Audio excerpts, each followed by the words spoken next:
റിസൾട്ടിന് വേണ്ടി കുറേ വെയിറ്റ് ചെയ്യാൻ തുടങ്ങിയിട്ട് എന്ത് പറയണമെന്ന് അറിഞ്ഞിട്ടാ വീട്ടുകാരോട് പറഞ്ഞു പഠിക്കും പാസ്സാവുന്നു. 10ാം ക്ലാസ്സിൽ തുടങ്ങി സ്വപ്നമായിരുന്നു. ഫിനാൻഷ്യൽ കുറച്ച് ബുദ്ധിമുട്ടായതുകൊണ്ട് അച്ഛനും അമ്മയും ബുദ്ധിമുട്ടി ഞാൻ എത്തിച്ച.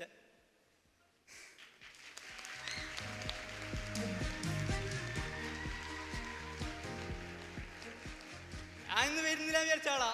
മാത്രം കാലത്താണ് ഞാൻ പറഞ്ഞായിരുന്നു അച്ഛമ്മയും അമ്മയൊന്ന് കയറ്റണം, അത് മാത്രമേ ഉള്ളൂ.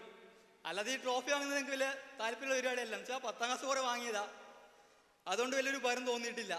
എന്നുവെച്ചാൽ മാർക്ക് കൊണ്ട് ഒരു ഉപകാരം തോന്നുന്ന ഒരാളും തോന്നിപ്പോയി. അത് ഇപ്പോൾ അങ്ങനെയല്ല. അദ്ദേഹം പറഞ്ഞ സി ഒക്കെ വന്ന കോഴ്സ് ജീവിതം മാറുന്നു പറഞ്ഞു, മാറി. ഒറ്റ കോഴ്സ് കൊണ്ട് ഇപ്പം ഏറ്റവും ഹാപ്പിയാ. എന്ത് പറയണമെന്നറിയില്ല.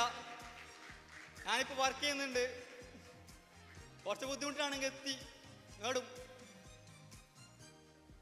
നേടാൻ പറ്റുന്ന കുറപ്പെന്ന് വെച്ചാൽ പാരൻസ് ആണെങ്കിലും ഫ്രണ്ട്സ് ആണെങ്കിലും ഇവിടുത്തെ ഫാക്കൽറ്റീസ് ആണെങ്കിലും സപ്പോർട്ട് ചെയ്തിട്ടുണ്ട്.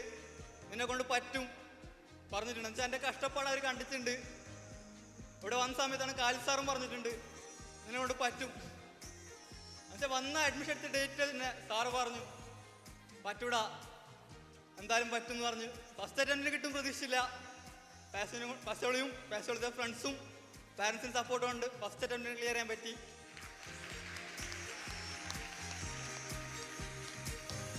താങ്ക് യു എല്ലാവർക്കും. എന്തായാലും ഇങ്ങനൊരു വേദി വന്ന് പാസോളിക്ക് നന്ദി.